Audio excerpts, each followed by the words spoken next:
biso tobonzeli yo, yozwaka nkembo, yozwaka nkembo, Yahweh, yozwaka nkembo, yozwaka nkembo, na makambo nyonso lolengo lingio, ozwaka nkembo, yaya,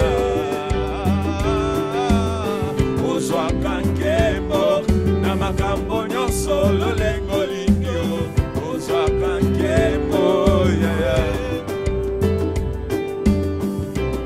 ozwaka nkembo, na makambo nyonso lolengo lingio, ozwaka nkembo, yaya. Ata na soi ya pamba Nzambe, okofongola miso ya baveugle Nzambe na Golgota, ozwaka nkembo, yaya. Na pandemi oyo esilisi mayela minganga, ovandi na bwanya na yo na solution na maboko Nzambe, ozwaka nkembo, yaya. Monde gloire na biloko ya mike Nzambe, ozwaka nkembo, na makambo nyonso lolengo lingio, ozwaka nkembo, yaya. Ozwaka nkembo na pandemi oyo Yahweh, ozwaka nkembo, na makambo nyonso lolengo lingio, ozwaka nkembo, yaya.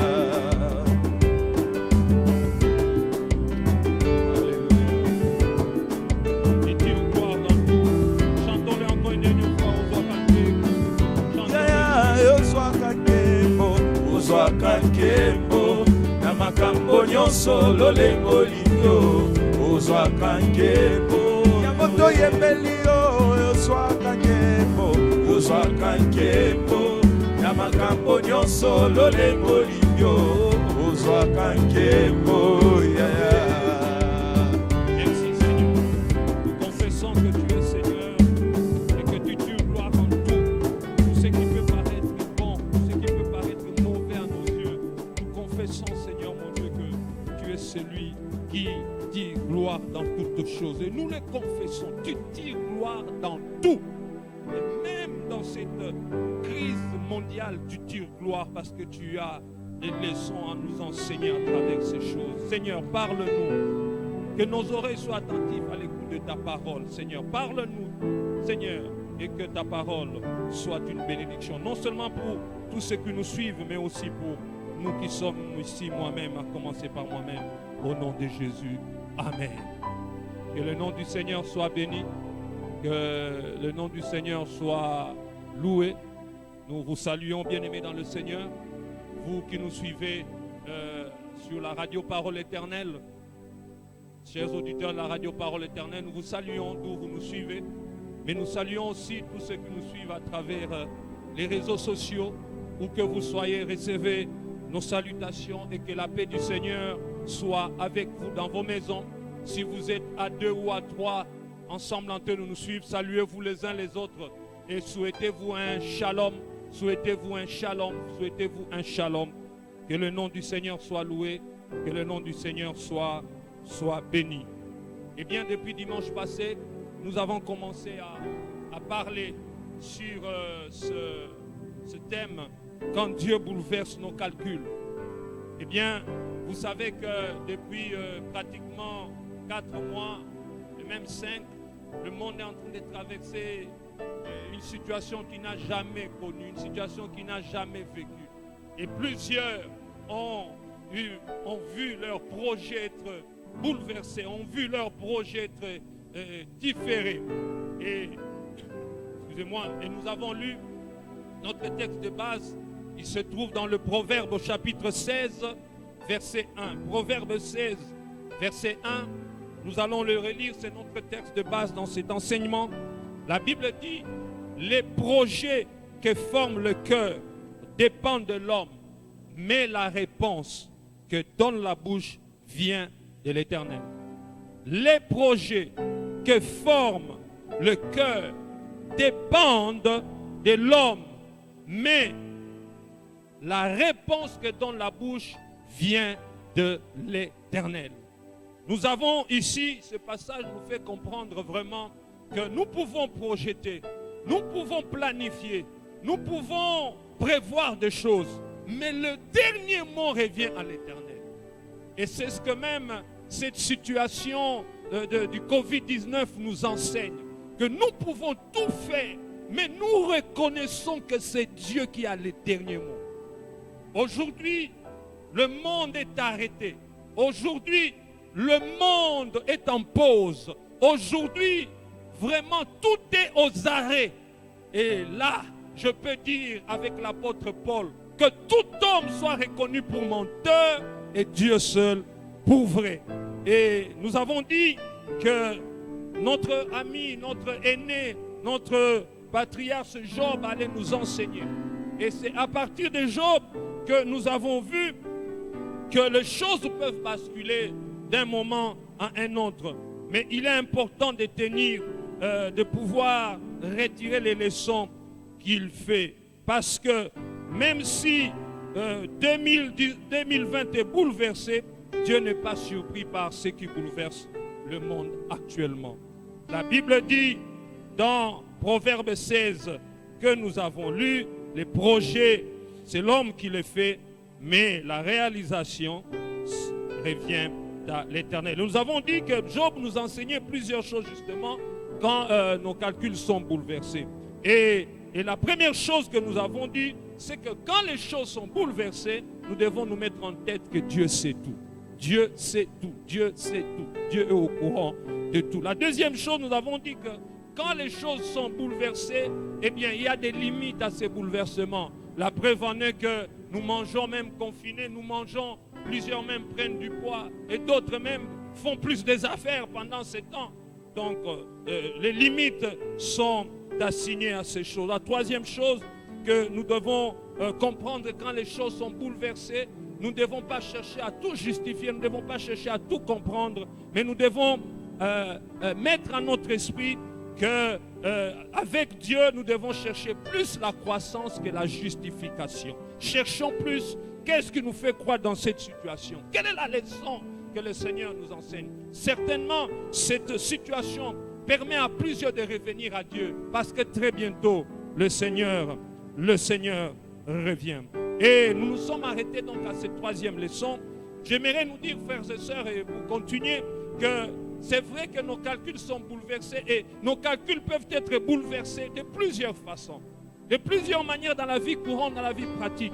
Lorsqu'on perd un papa, lorsqu'on perd une maman, lorsqu'on perd un époux, lorsqu'on perd une épouse, les calculs sont bouleversés dans les familles. Les calculs sont bouleversés lorsqu'on perd un membre de famille, lorsqu'on perd un enfant sur qui nous avions un projet. Les calculs sont bouleversés. Lorsque nous perdons un parent, nos calculs sont bouleversés. Les choses ne sont plus les mêmes. Lorsqu'on perd un emploi, les calculs sont bouleversés. Lorsqu'une pandémie comme la Covid-19 survient, eh bien les calculs sont bouleversés. Regardez comment les hommes deviennent pensifs, les hommes deviennent des philosophes. Les choses sont bouleversées. Combien plusieurs peut-être avaient prévu de se marier hier 25 avril, plusieurs avaient prévu de se marier hier, mais avec pompe sûrement, avec location des salles, avec autant d'invités, 1000 invités. Mais aujourd'hui, les calculs sont bouleversés. Nos calculs sont bouleversés aussi. En tant que pasteur titulaire peut-être d'une église, vos calculs sont bouleversés. Vous avez peut-être projeté des implantations d'églises. Vous avez peut-être projeté des actions pour gagner les âmes. Vous avez peut-être projeté beaucoup de choses. Mais aujourd'hui, l'état d'urgence est proclamé. Calcul bouleversé. Et même si la gestion de l'église était une gestion égoïste, si le pasteur confondait la caisse de l'église avec sa propre caisse, eh bien après ces événements, je pense que plusieurs reverront leur manière de gérer les églises. Plusieurs verront leur manière de gérer les âmes. Parce qu'aujourd'hui, plusieurs églises, plusieurs serviteurs de Dieu sont désemparés. Quand Dieu bouleverse les calculs, tout est désemparé. On est bouleversé lorsqu'on s'est endetté pour un projet sans savoir qu'on proclamera un jour, on proclamera l'état d'urgence un jour. Vous êtes endetté, vous avez dit je vous remettrai début mai ou je vous remettrai fin avril. Voilà, fin avril. Vous ne savez, vos activités ne tournent pas. Tout est bouleversé. Lorsqu'on a projeté de se marier, et donc il y a plusieurs situations comme ça qui bouleverse nos calculs. Il y a plusieurs choses. Et certainement, vous qui me suivez, il y a beaucoup de choses qui sont bouleversées. Il y a beaucoup de plans, beaucoup de projets qui sont bouleversés. Mais retenez une chose. La Bible dit l'Éternel a fait chaque chose pour un but. Dieu est au courant. Job chapitre 19, verset 25 à 27. Je vais lire.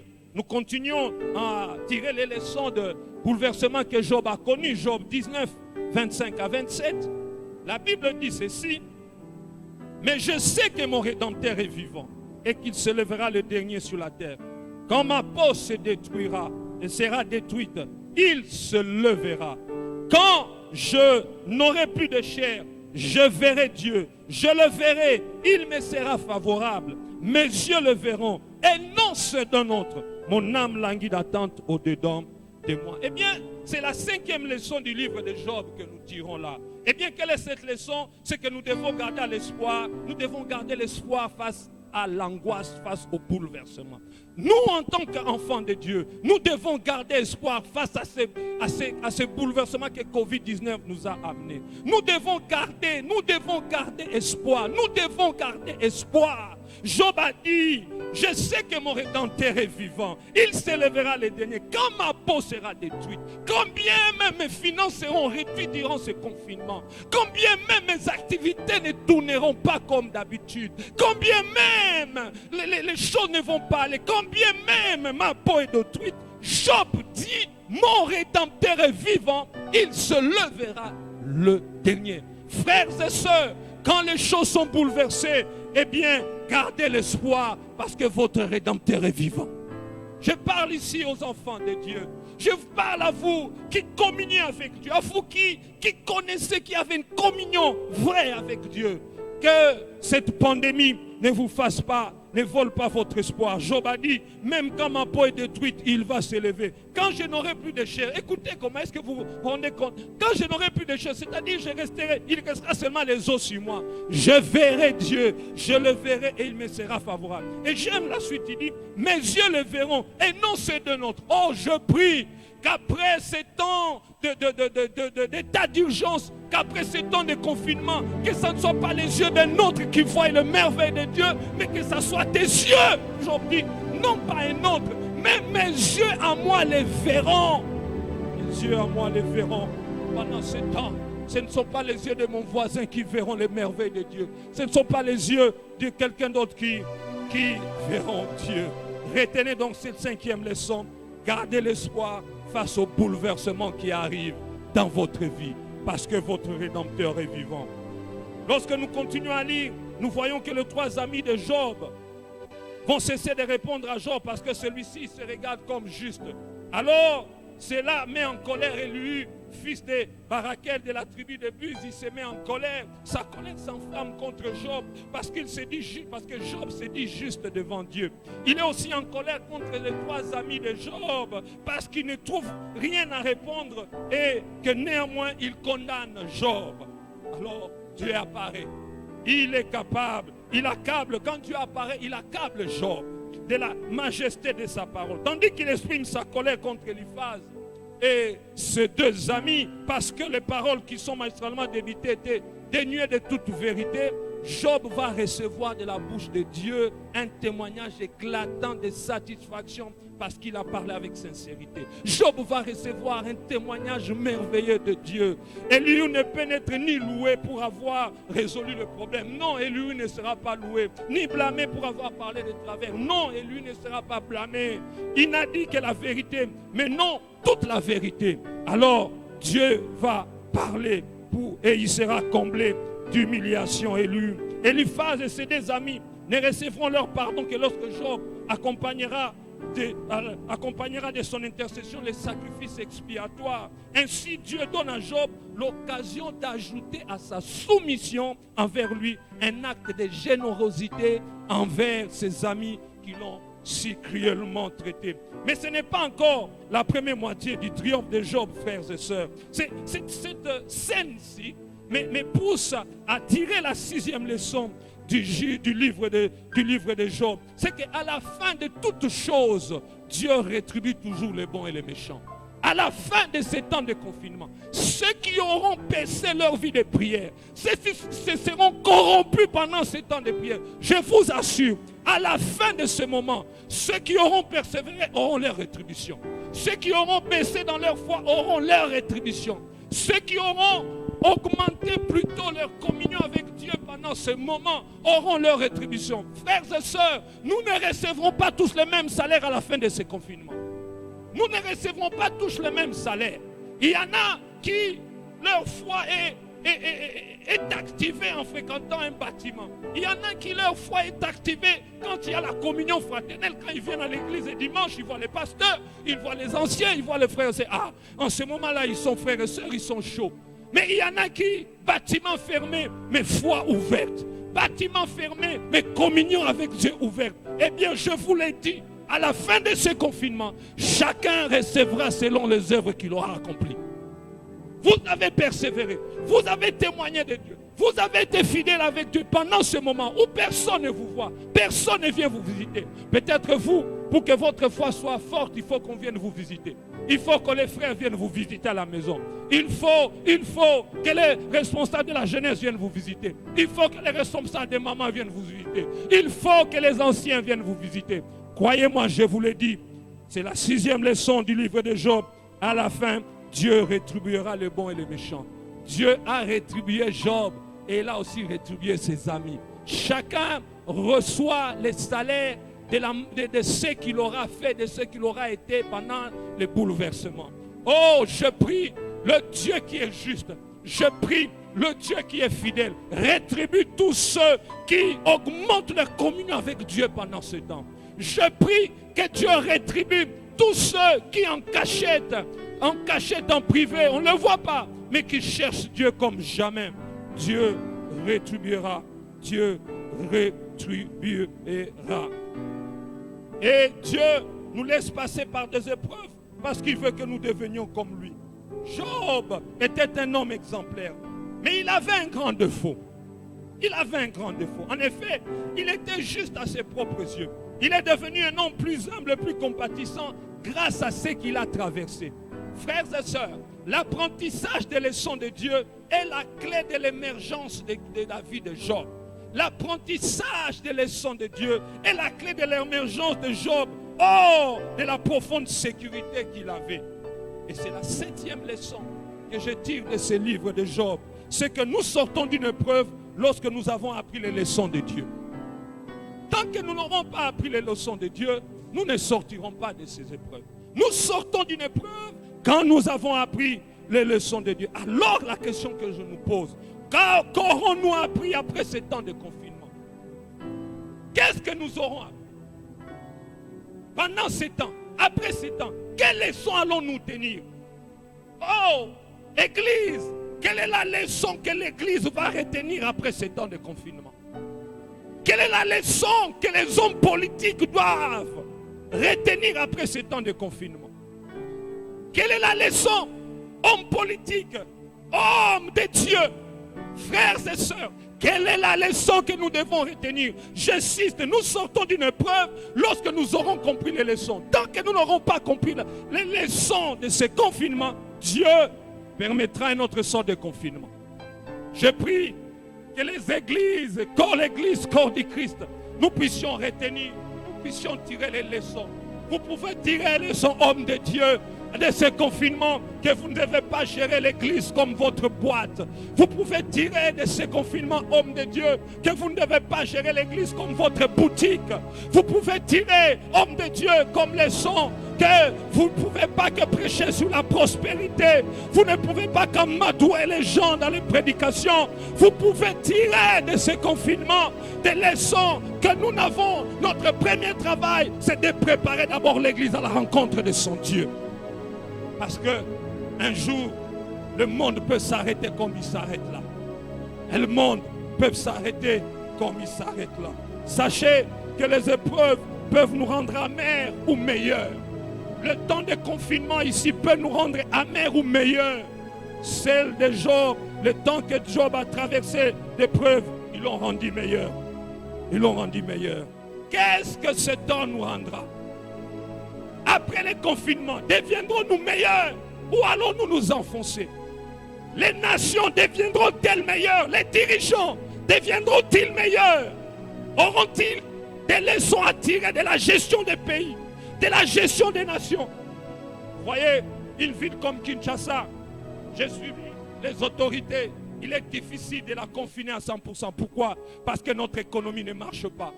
Les gens ne peuvent pas rester une semaine, 2 semaines à la maison. Ils ne peuvent pas. Oh, je prie que ces choses soient des leçons que nos dirigeants peuvent tirer pour pouvoir mieux gérer le pays.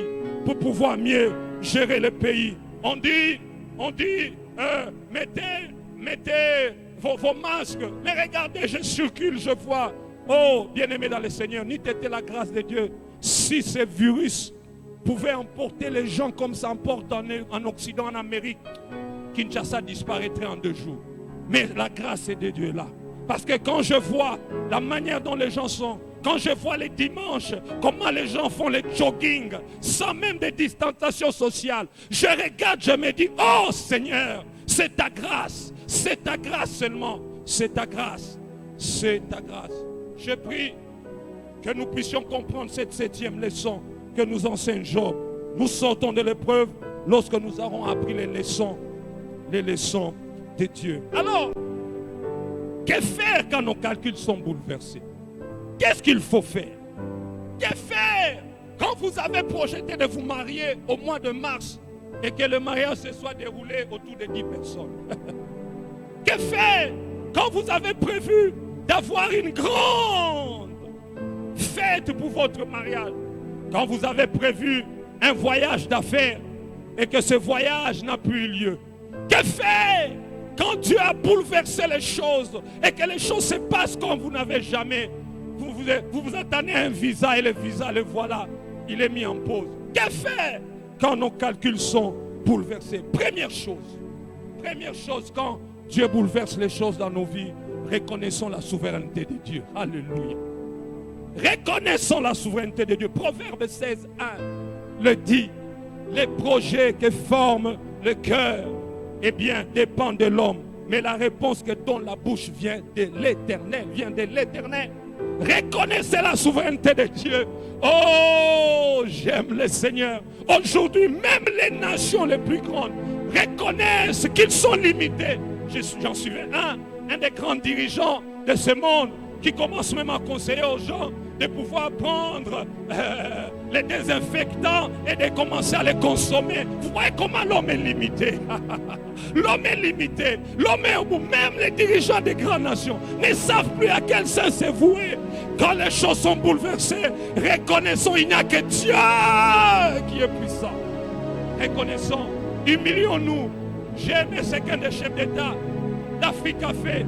Il est allé lui-même prier. Il a prié. Il a dit non, nous ne pouvons pas. Certes, nous mettons les méthodes en place, mais il y a un Dieu que nous devons chercher. Et il y a un nom dans la Bible qui souligne pratiquement la souveraineté de Dieu. C'est Adonai, c'est-à-dire Seigneur. Adonai, reconnaissons Adonai. Reconnaissons qu'il est souverain. Reconnaissons-le. Ô peuple de Dieu, brisons notre orgueil. Brisons notre orgueil durant ces temps. Oh, hommes, dirigeants, politiciens, que votre orgueil soit brisé, que vous soyez reconnus pour menteurs, que Dieu seul pour vrai. Quand les choses sont bouleversées, eh bien, reconnaissons la souveraineté. Adonai, c'est le nom qui marque l'autorité souveraine absolue de Dieu. Adonai, c'est le nom qui sur toute chose, qui reconnaît l'autorité de Dieu sur toute chose et toute créature. Il peut y avoir une pandémie. Il y a eu Ebola au Congo, mais Ebola n'était pas en France, Ebola n'était pas en Belgique. Mais cette fois-ci, il y a Covid-19 qui frappe tout le monde. Tout le monde. Reconnaissons la souveraineté de Dieu. Ésaïe 45, verset 9. Ésaïe 45, verset 9. La Bible dit, je forme la lumière et je crée les ténèbres. Oh, j'acclame Dieu. Dieu dit, je forme la lumière et je crée les ténèbres. Je donne la prospérité et je crée l'adversité. Waouh! Vous pouvez dire que ce virus vient à cause des Chinois. pouvez dire que ce virus vient à cause d'un microbe qui s'est échappé dans un laboratoire quelconque. Vous pouvez tout dire. Moi, ce que je dis, ma Bible à moi me dit, Dieu crée la prospérité et il crée l'adversité. Moi, l'Éternel, dit l'Ésaïe 45:9, j'ai fait toutes ces choses. Quelles choses il fait? Il crée la prospérité et il crée l'adversité. J'ai dit, que faire quand nos choses sont bouleversées? Reconnaissons d'abord la souveraineté de Dieu. Romains 3, verset 4, je l'ai cité tout à l'heure. Romains 3, 4, il est dit que Dieu au contraire soit reconnu pour vrai et tout homme pour menteur. Dieu soit reconnu pour vrai et tout homme pour menteur. Frères et sœurs, c'est Dieu qui contrôle. Quand nous sommes bouleversés, reconnaissons que Dieu contrôle toutes choses. C'est lui qui maîtrise le lendemain. Ainsi donc, nous devons nous intégrer cet aspect dans tout ce que nous faisons. Il est souverain. Vous savez, quand j'ai lu 1 Roi 11, j'ai toujours été étonné par des phrases que je trouve là. Par exemple, au verset 14 de 1 Roi 11, la Bible dit ceci, 1 Roi 11, verset 14. L'Éternel suscitera un ennemi à Salomon. Oh! L'Éternel suscitera un ennemi à Salomon. Il est souverain. L'Éternel suscitera coronavirus. Il est souverain. Et même au verset 23, toujours d'un Roi 11, il est dit ceci, Dieu suscita un autre ennemi à Salomon. Oh là là, il avait déjà suscité un premier ennemi à Hadad, les Domites. Et au verset 23, il suscite encore Raison, fils d'Eliada. Un autre, la Bible dit, un autre. Non pas seulement en suscitant Hadad, mais il va susciter aussi Raison, fils d'Eliada. Tout ceci nous montre que Dieu est souverain. Dieu est souverain. Nous voulons souvent comprendre ce que nous comprenons. Nous voulons souvent comprendre. Mais ce que nous comprenons, nous le croyons. Nous croyons qu'en ce que nous comprenons. Ce que nous ne comprenons pas, nous croyons difficilement. Nous croyons qu'en ce que nous comprenons. Alors que le travail de Dieu est de nous amener à croire avant de comprendre. Voilà. L'homme croit parce qu'il a compris. Mais le travail de Dieu consiste à pouvoir nous amener d'abord à croire avant de comprendre. C'est pour ça qu'il est souverain. Il est souverain. Première chose donc j'ai dit, reconnaissons la souveraineté de Dieu. Frères et sœurs, je l'ai dit en tant qu'homme de Dieu. Certes, il y a des scientifiques. Certes, il y a des hommes de bonne foi. Certes, il y a des chercheurs de bonne foi. Et même des chercheurs enfants de Dieu qui ont l'esprit de Dieu. Certes. Mais, je l'ai dit en tant qu'homme de Dieu, la solution à Covid-19 viendra de l'Éternel. Viendra de l'Éternel. Alors, humilions-nous et reconnaissons sa souveraineté. Deuxième chose, quand les choses sont bouleversées, eh bien, tirons l'enseignement de ces bouleversements. Tirons l'enseignement. Job 13, verset 1. La Bible dit, voici, mon œil a vu tout cela, mon oreille l'a entendu, et il a pris garde. Et il a pris garde. Je ne vais pas trop insister sur ce point, parce que j'en ai parlé plus haut. Reconnaissons et tirons les leçons après ce bouleversement. Troisième chose à faire, quand les choses sont bouleversées, eh bien, accepter, j'ai appelé ça, le nom de Dieu à nos projets. Dieu dit non. Les bouleversements, en fait, ça veut dire que Dieu a dit non. Alors nous devons accepter ce nom-là. Vous savez, frères et sœurs, Dieu peut changer les détails d'un plan, mais il ne changera jamais les plans dans sa globalité. Ah oui, il peut changer les détails d'un plan, mais il ne changera jamais le plan dans sa globalité. Il peut changer les détails de votre mariage cette année, mais votre mariage sera célébré. Il peut changer les détails de vos projets cette année, mais les projets vont se réaliser. Il peut changer la forme du projet, mais le projet peut demeurer. Ésaïe 55, verset 9. Ésaïe 55, 9. La Bible dit, autant les cieux sont élevés au-dessus de la terre, autant mes voix sont élevées au-dessus de vos voix. Et mes pensées au-dessus de vos pensées. Eh bien, pour saisir cette troisième leçon importante, J'aimerais que nous puissions nous laisser instruire par une expérience que le roi David a faite il y a plus de 3000 ans. Il y a plus de 3000 ans. David, pendant 20 ans, était là. Et pendant ces 20 ans, personne ne s'était occupé de l'arche de l'alliance. Symbole de la sainteté, de la présence de Dieu en Israël.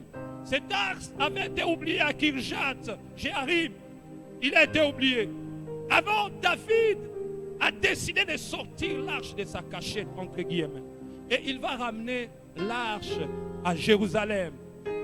Et là, il va organiser le culte de l'Éternel. Il faisait participer plusieurs. Il y avait au moins 38 000 lévites qui participaient. Il y avait au moins 24 classes de sacrificateurs qui participaient. Il y avait au moins 288 chantres. Waouh! 288 chants. Il y avait musiciens. Il y avait 93 portiers pour le culte. Tous étaient là, prêts à entrer en fonction. Mais la question, où donc allait-il célébrer le culte de l'Éternel? Tout le monde était là. Les chantres, les portiers, les sacrificateurs, tous, les lévites, tous étaient là. 38 000 lévites. Mais où allait-il célébrer le culte de l'Éternel? Serait-ce autour de la tente que David avait dressée pour abriter l'arche? Non, la dignité de Dieu exigeait un autre décor.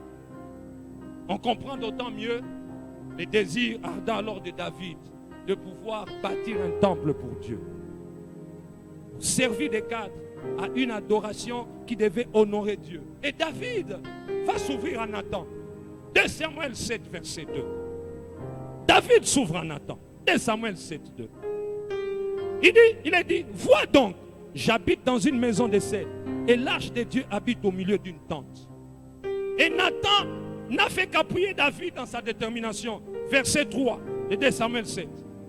Il dit, va, fais ce que tu as dans le cœur, car l'Éternel est avec toi. Question, est-ce que ce désir était-il mauvais? N'émanait-elle pas d'un profond désir de Dieu? La Bible dit même dans le Nouveau Testament, cherchez premièrement le royaume des cieux. David a dit non, je dois d'abord chercher à ce que le culte se fasse dans un bon endroit. Prophète Nathan, qu'est-ce que vous en pensez? Nathan dit, ok, tu peux construire. L'intention de David était logique, louable. Et même aux yeux de Dieu, c'est que le fils de David, Salomon, rappellera plus tard. Dans 1 Roi 8, 18, l'Éternel dit à mon père, puisque tu as l'intention de me bâtir une maison, à mon tour, tu as bien fait d'avoir cette intention. Pourtant, Dieu va dire à David, non, non, non, non. David, tu ne me construiras pas un temple. Est-ce que l'intention de David était mauvaise? Non. Est-ce que le projet pour un temple était? Non, non, non, non. Mais Dieu va bouleverser. Dieu va mettre une pause. Dieu va arrêter David. Projet arrêté. Bouleversement des calculs dans les pensées de David. Seigneur, pourquoi? Pourquoi? Les versets 4 à 17 de 2 Samuel 7 racontent comment le plan divin a été communiqué au prophète Nathan. Il est dit ceci, nous lisons 2 Samuel 7, 4 à 17. La Bible dit, la nuit suivante, la parole de l'Éternel fut adressée à Nathan. Va dire à mon serviteur David, ainsi par l'Éternel, est-ce toi qui me bâtirais une maison pour que j'en fasse ma demeure? Mais je n'ai point habité dans une maison depuis le jour où j'ai fait monter les enfants d'Israël hors d'Égypte. Jusqu'à ce jour, je voyageais sous une tente et dans un tabernacle. Partout j'ai marché avec tous les enfants d'Israël. Et je dis un mot à quelqu'un des tribus d'Israël à qui j'avais ordonné de perdre mon peuple d'Israël. Et je dis, pourquoi ne me bâtissez-vous pas une maison de cèdre? Maintenant tu diras à mon serviteur David, ainsi par l'Éternel des armées, je t'ai pris au pâturage derrière le brebis pour que tu fusses chef sur mon peuple, sur Israël. J'ai été avec toi partout où tu as marché. J'ai exterminé tous tes ennemis devant toi et j'ai rendu ton nom grand comme le nom des grands qui sont sur la terre. J'ai donné une demeure à mon peuple, à Israël. Je l'ai planté pour qu'il soit fixé et ne soit plus agité, pour que le méchant ne l'opprime plus comme auparavant et comme à l'époque où j'avais établi des juges sur mon peuple d'Israël. Je t'ai accordé du repos en te délivrant de tous tes ennemis.